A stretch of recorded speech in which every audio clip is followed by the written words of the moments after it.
Hey, what's up everybody, it's your boy. We back with another Mandalore Gaming review video. This is actually a new video, 23rd, yeah, came out yesterday.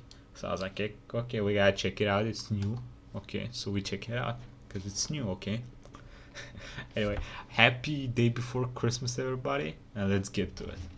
I don't know what the hell Battlefleet Gothic Armada is, but it looks pretty cool.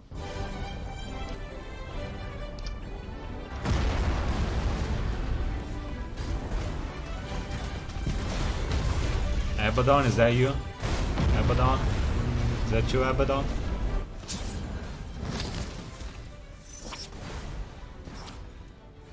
Wow, we made it to the holidays. I guess there's still time for a meteor or something, but still, congratulations. Now, last time was disappointing. Some good, but a lot really bad. So I figured that I started the year with a good Warhammer game, maybe I should end it with one too. Oh, it's there are a likely Warhammer two main game. thoughts It's an looking actual at this. Warhammer For game. one, Battlefleet Gothic Armada the 2 ships were sounds like free the from title there. of a badly translated anime. But beyond that, does. how come I'm not starting with Battlefleet 1?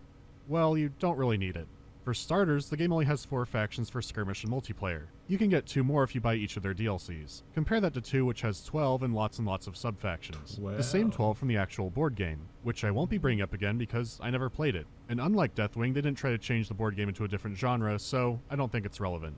The first game only has a single campaign, the Imperium one. Each ship can very much be its own character with lots of upgrades and RPG progression stuff for them, which is cool and something that 2 isn't as in-depth on. There's still ship progression, just not as customizable. The trade-off for that is a vastly increased scale. You own 3 factions, the Imperial Navy, the Mechanicus, and the Space Marines. So joint operations in a bigger galaxy against more threats is a fair trade. Plus there are 3 different campaigns now and a DLC one, so you're not just stuck playing humans yet again. The graphics, Did I hear some heresy? Did I just hear some heresy? Careful, boy. sound, the interface, the gameplay, just about everything has been improved over 1. The only real reason to go back and play it would be for the campaign and story. There are callbacks to it that come up in 2, but you don't need to have gone back and played it. They give you plenty of context. If you're a fan of the setting, it's definitely a story worth playing, but for the depth and variety in fighting the battles, I think 2 overrides it pretty hard. It could be worth looking into, but with 2, I don't have much to say on it. Dude, that's a lot However, of when words people on the say screen. just go back and play the first thing for the story, that's a sign of a good sequel. With that out of the way, let's get started. Battlefleet 2 is all about strategic ship combat. More specifically, you have a flying gun brick the size of a freeway. It's named some shit like the Litany of Litany's Litany. Use it to ram. Our brothers have fallen. I bet they have. As far as visuals go, this is great for this kind of game.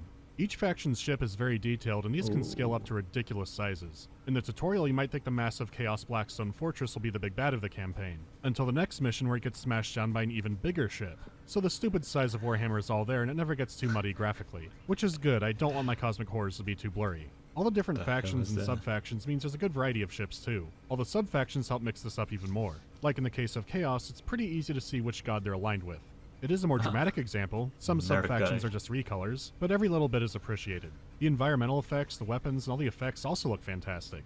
Whether it's some kind of super weapon going off or just terrifying natural phenomena, the particle effects are especially good. It looks like something NVIDIA would call intelligent AI smart dust, and then like shackle it to a $1,200 card, but no, it's just well done art direction. The maps have interesting backdrops like nebulas or wreckage or something more dramatic. So no matter what, they're not just shoving you in black space over and over again. It's what I imagine Homeworld would look like if it came out today. Then again, I don't want to get too far into talking about Homeworld in this video. It's all a lot more colorful than I expected, which I welcome. The visuals add a lot of weight and satisfaction to the combat. There aren't many ships per battle, but each one blown up makes me feel warm inside. That also counts Tyranids exploding into blood. I haven't seen blood spaceships since... as well.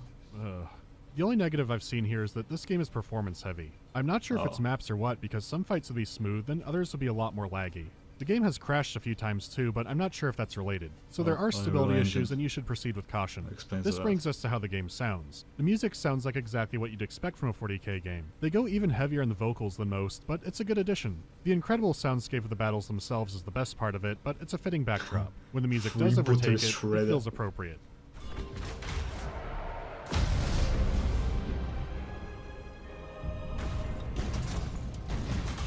Interceptors in flight. Receiving your order. I am listening. Are you? Coordinates acknowledged. Is it real time or is it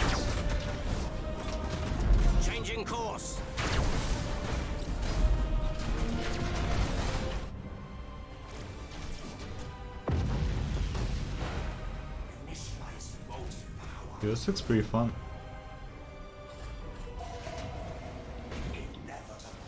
The debt comes due. Your words are like the droning of scarabs, full of fury but lacking import. I have delivered warning, as protocol demands. It's well-produced music, and there's a good variety of it. It may not be something weird and new like Mechanicus, but I'd wager it's what most people want. Besides, like I said, the weapon and explosion sounds could stand on their own. That is some crisp artillery.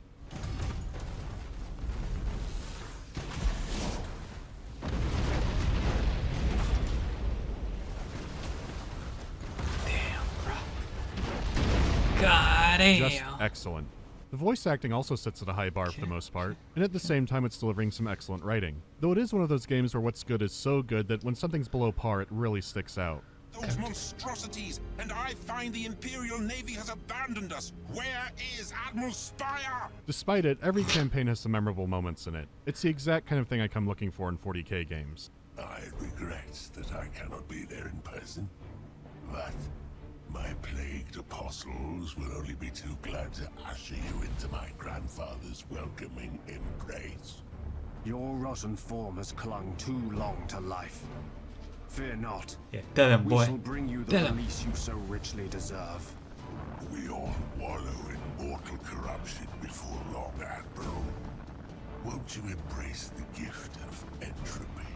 The Lord Primarch has promised aid, but there is no guarantee when he will arrive. Primarch, Tsar, Tsar. Their leader, Great One. Like them, but taller, I understand. Not to be underestimated.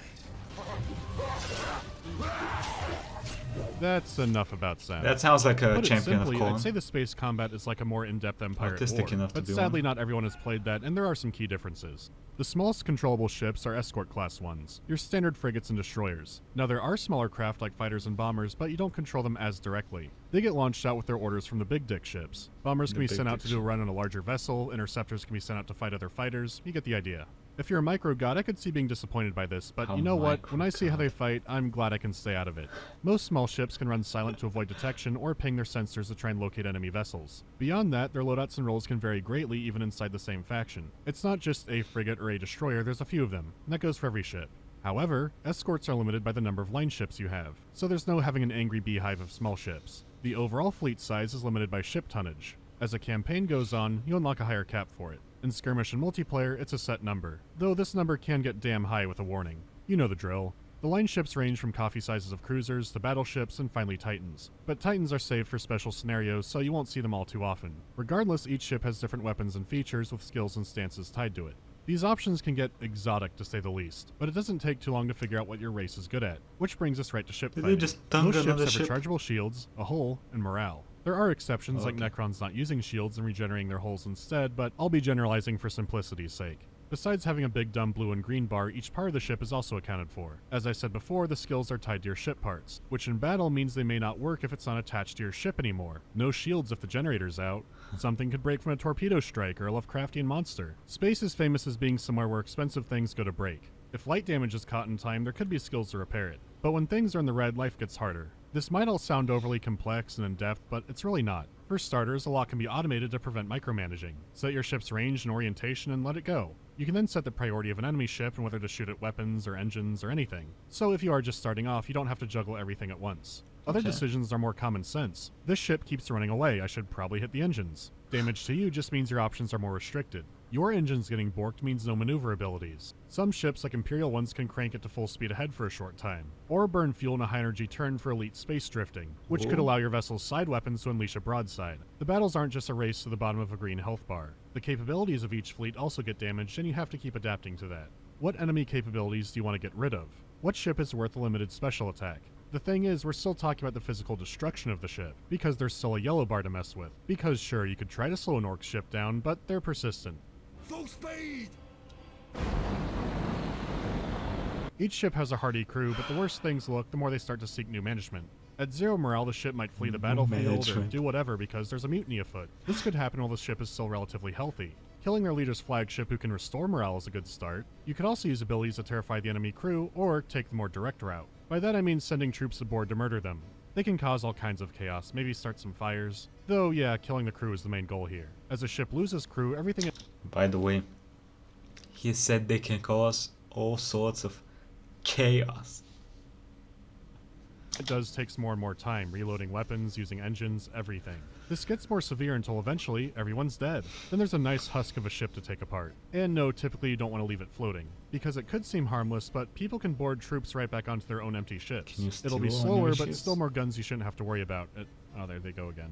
So managing crew and morale is just as important as a health bar. A mass execution really gets coworkers back on track. Make death work for you. This guy won't make it, but I won't Sounds waste 40k it. enough. The spirits obey.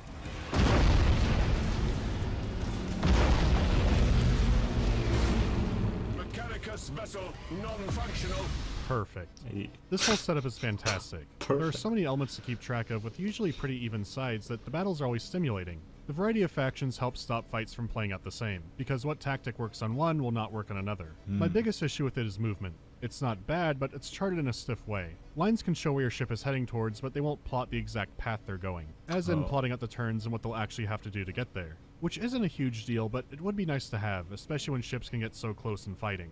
You do have the option of slowing down time to be very exact, but still. I also couldn't find a formation move of any kind, which was also strange. Second, some maps have hazards like exploding space jellyfish, solar flares, or space whales, along with obstacles like gas clouds to hide ships in or asteroid fields. But I would have liked if some maps had space terrain. I don't know how to put it. Big asteroids or wreckage or something that blocks the map off. Just as an option, since most of the maps are so open. It's a 2D plane anyways, it's not like the game uses full 3D space combat. Once again, not sorely needed, but it would add some good map variation. So all good in the fights. Now for the campaigns. You could expect the campaigns to be a back-to-back series of skirmish missions. I thought for sure that's what I was in for. Instead, the Imperium campaign alone was over 25 hours. And it's a light 4X Goddamn. game. No, this will be concise. Huh. For starters, the campaigns can also be played in online co-op. You're given a lot Wait, of information turn starting off, but it's not as based? complicated as it might seem. Fleets can be moved around the map and you can capture systems inside them. Then you can develop and build on them, but only in a set way. Each planet has its own special lore and properties, and you're not going to mess with that. You're running an armada, not government housing. You can check what planets have and how they affect your economy or your fleet. If it's something that looks good, you can upgrade it, but only twice. Of course, a big system could have a lot of planets, and some planets are much more useful than others. A system could be a place where you could build a big space station on it to help you out in battles. Or a shipyard, and only the bigger, more elaborate shipyards can make the biggest ships. As the campaign goes on, the map expands. It almost becomes a quasi-40k Total War. It even has the shitty auto-resolve battles. Feels like I'm right at home. There are side missions to complete, and battles have bonus objectives, and as you complete them all, you earn renown. How It's a have I not fancy heard level of up. this game You earn a before? new technology each time, but that's tied to ship rank. As ships survive missions, they naturally get better at what they do. They give bonuses for it already, but the tech tree lets you enhance that even further.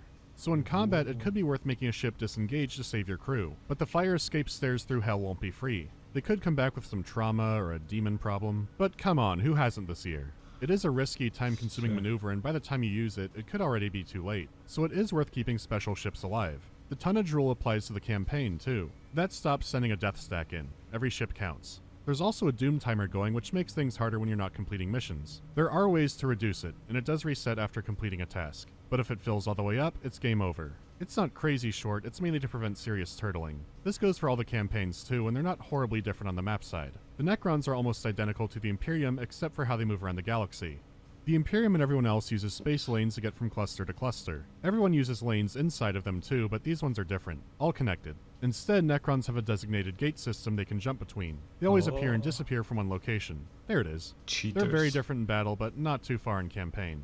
The Tyranids do take things farther. Instead of capturing You can worlds, play they as devour Tyranids. them whole. You even get the special technology by eating planets. Systems can also be pre-seeded for invasions, thanks to crafty gene stealer infiltration. Structures can be weakened for the impending invasion, and other debuffs stack up too, culminating in the place being taken over automatically. They are more of a locust swarm, but they still have reasons to hold. Okay, I need to play this game and cleanse the universe of all this scum. Which basically means, usually when I play games like this, I love that there's a difference in faction, mostly because it allows my human faction to kill different factions. Systems. Now mechanically these campaigns are all fine, but as things start to scale up, they become more clunky. It seems like the Orcs. interface didn't account for the game ever being at this scale. Managing multiple fleets and sectors is awkward to do, and it's easy to forget something.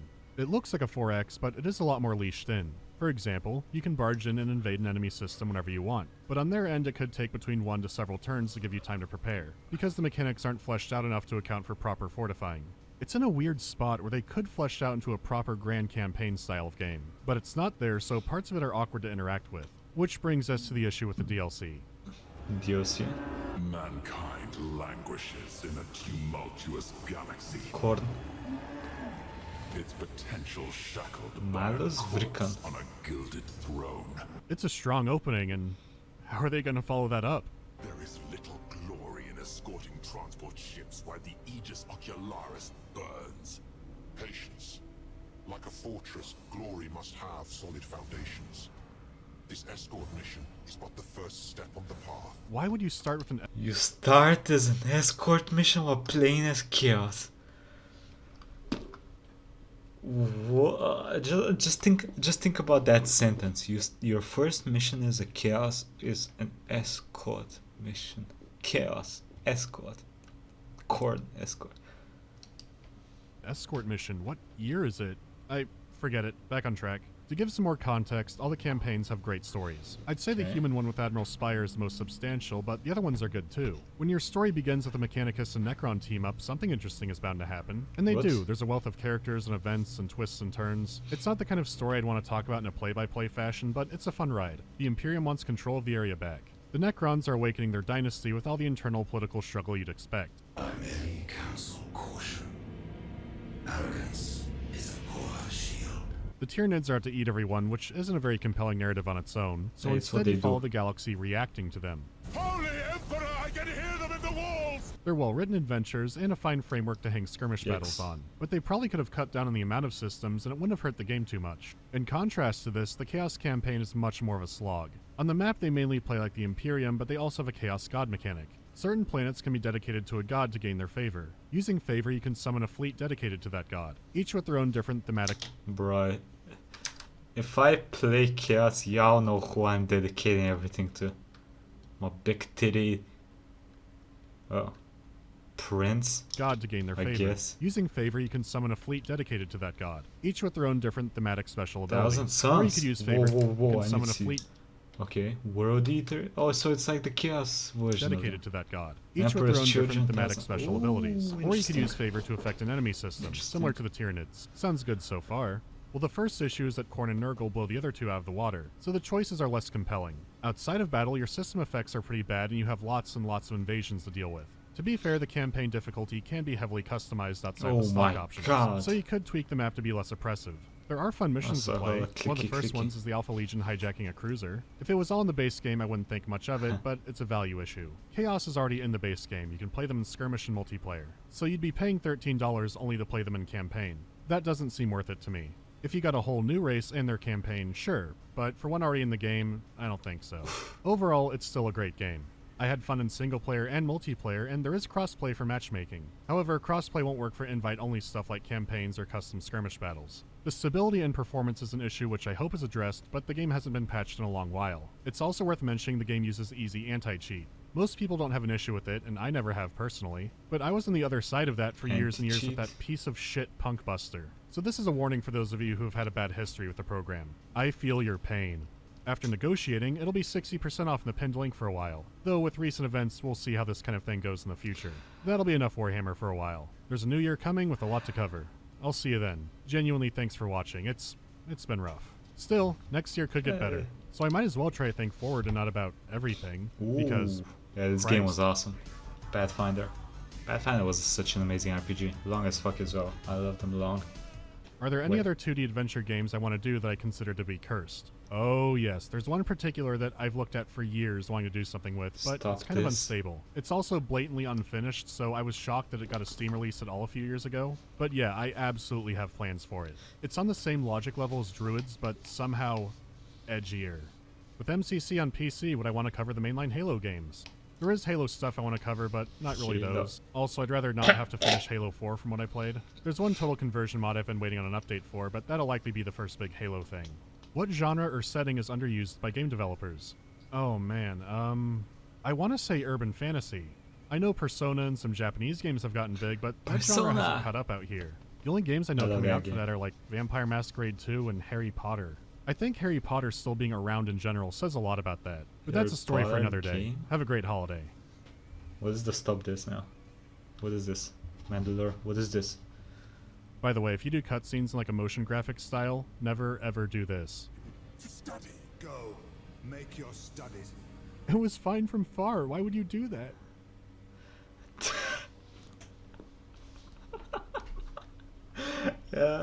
Anyway, this was Battlefleet Gothic Armada 2 review. Let me know what y'all think of this game. Has anyone played? It looks fucking amazing. I'm gonna be honest with you. This I've not seen a game. I mean, a lot of the games that I've seen reviewed by Seth, Mandalore, some other people, they've been games that are like, okay, I kind of want to try this, but this looks like a game I really, really want to try. So yeah, let me know what y'all think. Like, comment, subscribe, and have a nice fucking day.